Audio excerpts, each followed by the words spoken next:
하나님의 구원 이렇게 받는다. 이지춘 목사. 오늘은 제12편으로 제2장 사람, 그 중에서도 1. 사람의 시작과 본분에 대하여 알아보도록 하겠습니다. 사랑과 관심의 대상인 사람은 하나님이 세상을 이처럼 사랑하사 저를 믿는 자마다 멸망치 않고 라고 하신 요한복음 3장 16절의 말씀처럼 사람은 지극한 하나님의 사랑을 받는 특별하고 존귀한 존재입니다. 사람이 멸망하지 않고 영생을 얻도록 하나님께서 자기의 독생자를 보내실 정도로 귀중하다는 말씀입니다. 하나님께 사람은 이토록 소중한 존재로 성경은 처음부터 끝까지 모두 사람에 관한 말씀입니다. 성경에는 사람을 향한 하나님의 사랑과 관심, 사람과 하나님과의 온전한 관계, 사람과 사람과의 올바른 관계, 그리고 사람을 구원하시는 하나님의 구원에 관한 말씀으로 가득 차 있습니다. 사람에 관한 이야기를 빼면 성경은 창세기 1장 25절로 끝이 납니다. 그만큼 사람은 하나님께 없어서는 안 되는 존귀한 존재요, 지극한 사랑과 관심의 대상입니다. 반면에 사람은 마귀와 함께 심히 두렵고 떨리는 멸망을 받아야 하는 하나님의 심판의 대상이기도 합니다. 이는 마귀를 멸망시키는 가장 심한 방법으로 가장 사랑하는 사람을 멸망시키는 큰 이율 배반이 됩니다. 그러면 사람이 도대체 무엇이기에 하나님의 지극한 사랑의 대상인 동시에 하나님의 극심한 멸망의 대상이 되었을까요? 이 질문에 대한 성경의 올바른 해답을 찾게 되면 그때부터 진실로 참된 사람의 모습을 보게 되고 따라서 참된 자신의 모습도 볼 수 있게 됩니다. 다시 말해서 참된 자아 발견을 하게 된다는 말입니다.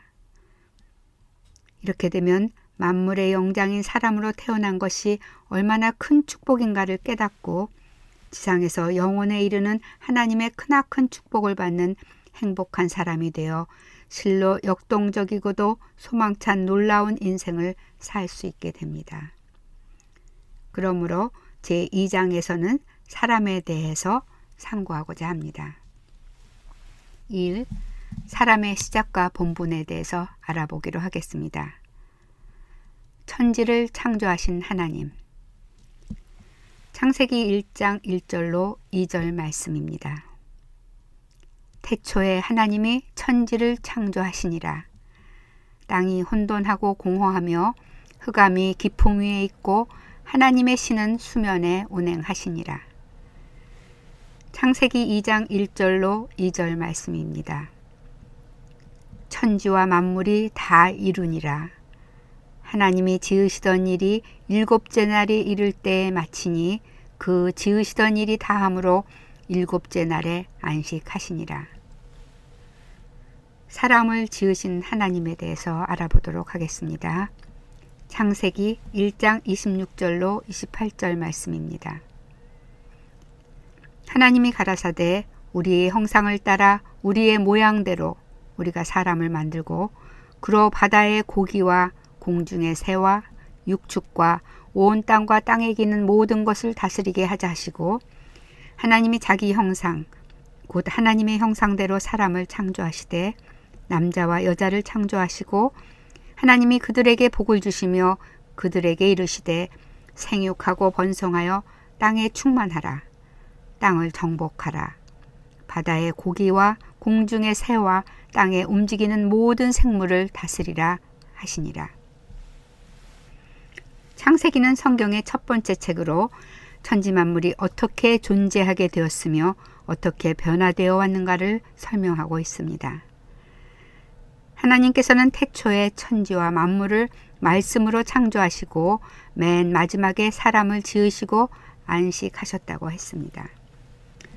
사람의 시작과 본분에 대하여는 창세기 1장 26절 이하에 총괄적으로 간략하게 요약해 놓았습니다. 이 말씀에 의하면 사람도 다른 모든 피조물과 동일하게 하나님의 지으심을 받아 그 존재가 시작되었지만 다른 피조물과 전혀 다르게 하나님의 형상, 하나님의 모양대로 지음을 받았다고 했습니다. 이것이 사람이 하나님의 특별한 사랑을 받는 피조물이 된 이유입니다. 여기서 하나님의 형상, 하나님의 모양이란 히브리 원어의 첼렘, 형상과 데모트, 모양이라는 말로 다른 피조물에서는 찾아볼 수 없는 자아의식, 하나님을 의식하는 영성, 자유와 책임, 윤리와 도덕성 및 인격적인 면에서 하나님과 사람이 함께 나누는 유사성을 의미합니다. 그러므로 사람은 남자나 여자나 차이 없이 하나님의 형상, 하나님의 모양대로 지음을 받은 하나님과 유사성을 지닌 아주 특별하고도 존귀한 인격적인 존재입니다. 이 말씀은 곧 사람은 처음부터 인격과 생명의 위험성을 가지고 태어났다는 뜻입니다. 그러므로 다른 사람의 인격을 무시하고 자기만이 최고라고 우쭐하는 교만이나 자신을 못났다고 꾸짖는 자신에 대한 열등감은 모두 하나님 앞에서는 합당치 않은 태도입니다. 저는 눈이 참 작습니다. 웃을 때는 더욱 작아져서 마음 놓고 웃으면 아예 눈이 보이지 않을 정도입니다. 그래서 어려서부터 몇 살 위인 고모와 사촌 누이들에게 놀림을 많이 받았습니다. 눈만 아니라 키도 작습니다. 중고등학교 시절에는 키가 작은 학생부터 번호를 주었는데 반에서 12번을 넘어가 본 적이 없어서 덩치 큰 학우들로부터 압박과 서름을 많이 당했습니다. 게다가 저의 어려운 가정 형편은 초라한 제 모습과 더불어 저를 몹시 괴롭혔는데 그것들이 나중에는 저의 큰 열등의식으로 변했습니다. 그러다가 대학생 때 예수님을 열심히 믿고 성경 공부를 하던 중에 하나님께서 사람을 하나님의 형상, 하나님의 모양대로 지으셨다는 구절을 읽게 되었습니다. 그 순간 저도 하나님의 형상, 하나님의 모양대로 지음을 받았구나 하는 깨달음이 제 마음과 생각을 강하게 흔들며 파고들었습니다. 신학적인 어떤 의미나 해설이 필요 없이 그저 그 말씀이 그대로 저를 치고 들어온 것입니다. 나는 진정 하나님의 형상, 하나님의 모양대로 지음을 받은 참으로 존귀한 존재구나. 나의 인격도 나의 재능도 모두. 그렇다면 왜 내가 내 모습을 부끄러워해야 하는가? 이는 하나님에 대한 모독이요 불경건이요 죄악이 아닌가? 그날 저는 그러한 큰 충격 속에 진심으로 회개를 했습니다. 하나님 아버지, 저를 용서하여 주시옵소서. 하나님께서는 하나님의 지혜와 능력으로 저를 하나님의 형상, 하나님의 모양대로 지으셨는데 저는 제 자신을 너무너무 못마땅하게 여기고 부끄러워했습니다. 지금 이 시각 후로는 다른 사람들의 모습과 저를 비교하지 않고 하나님께서 지어주신 제 모습 이대로 감사하며 기쁘고 즐겁게 그리고 보람있게 남은 생애를 살겠습니다. 그렇게 살 수 있도록 도와주시옵소서. 예수님의 이름으로 기도합나이다. 아멘. 이렇게 기도하고 나자 저의 온 마음과 생각이 무거운 짐을 내려놓은 듯이 가벼워졌고 기쁨으로 가득해졌습니다. 그 후에도 저는 여러 번 거울에 비치는 제 눈을 보며 너의 이 눈도 하나님의 작품이다. 하나님의 작품은 아름답다고 말하면서 웃는 연습을 했습니다. 그러고 보니 실눈으로 감기는 제 웃는 모습이 초승달같이 매력이 있어 보였습니다. 그 후로 저는 사람들을 볼 때마다 열심히 웃으며 저의 웃음을 선사했습니다. 교회에서도 많은 분들이 저의 웃는 모습을 좋아했습니다. 친구들도 저의 웃는 모습을 좋아하면서 저를 하이눈이라고 부르기 시작했습니다. 하이눈은 영어와 한국말이 혼합된 하이, 눈으로서 안녕하십니까 눈씨라고 하는 뜻입니다. 저는 이 별명을 아주 좋아합니다. 그리고 마침내는 저의 그 고유한 웃음으로 저에게 걸맞지 않은 아름다운 아가씨를 매혹시켜 결혼하고 지금까지 행복하게 살고 있습니다. 뿐만 아니라 그날 이후로는 하나님의 형상, 하나님의 모양대로 지음받은 피조물로서 저를 향한 하나님의 뜻은 과연 무엇일까 하는 질문을 계속 저의 마음과 생각에 품고 살았습니다. 이 질문은 저로 하여금 진정한 저를 찾을 수 있도록 지금까지도 많은 도움을 주고 있으며 그 후로는 저를 괴롭히던 심한 열등의식에서 자유로워져 제 모습 그대로 만족하며 충실한 삶을 살게 되었습니다. 지금도 그러한 마음에는 변함이 없으니 실로 놀라운 하나님의 축복이 아닐 수 없습니다. 하나님께서는 사람을 하나님의 형상, 하나님의 모양대로 존귀하게 지으셨을 뿐만 아니라 생육하고 번성하며 땅에 충만하고 땅을 정복하고 다스리라고 축복하셨습니다. 그러므로 사람이 이 세상에 태어나는 것과 온전한 인격체로 성장하여 한평생 사람으로서 사람답게 사는 것은 하나님께서 처음부터 계획하신 바이며 지고하고 아름다운 하나님의 뜻입니다. 사람은 단지 동물 중에 하나가 아니고 만물의 영장입니다.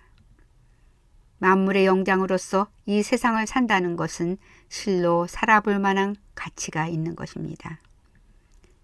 망망대해 표류하는 이려 편주처럼 목표도 없고 방향도 없이 오늘은 이리로 내일은 저리로 바람 부는 대로 물결치는 대로 밀려가며 살거나 스스로 삶을 포기하기에는 너무나 아까운 인생입니다. 승리와 영광과 존귀의 관을 씌워도 모자랄 존재입니다. 하나님께서는 인간이 생육할 뿐만 아니라 번성하여 땅에 충만하고 땅을 정복하여 모든 생물을 다스리는 축복을 누릴 수 있도록 사람에게 재능과 은사와 지혜와 지식과 능력을 주셨습니다. 그러므로 사람은 창조주 하나님의 뜻을 따라 만물을 관리하고 다스리는 사람이 되어야 합니다. 이 세상 것들에 매여 종노릇하지 말고 오히려 만물을 다스리는 하나님의 청지기 역할을 잘 감당해야 합니다. 이 모든 것이 하나님과 사람과의 관계이자 사람의 본분으로서 그것은 다음과 같이 정리할 수 있습니다. 1. 사람은 하나님을 창조주 하나님으로 경외하여야 한다. 2. 사람은 자신이 하나님의 피조물임을 인식하고 하나님 뜻에 순종해야 한다. 3. 사람은 하나님의 형상, 하나님의 모양대로 지음받은 존귀한 존재임을 인식하고 자신과 다른 사람을 존중해야 한다. 4. 사람은 하나님의 축복대로 생육하고 번성하며 땅에 충만하고 땅을 정복하며 모든 생물을 하나님의 뜻에 따라 다스려야 하는 하나님의 청지기임을 인식하고 그 역할을 잘 감당해야 한다.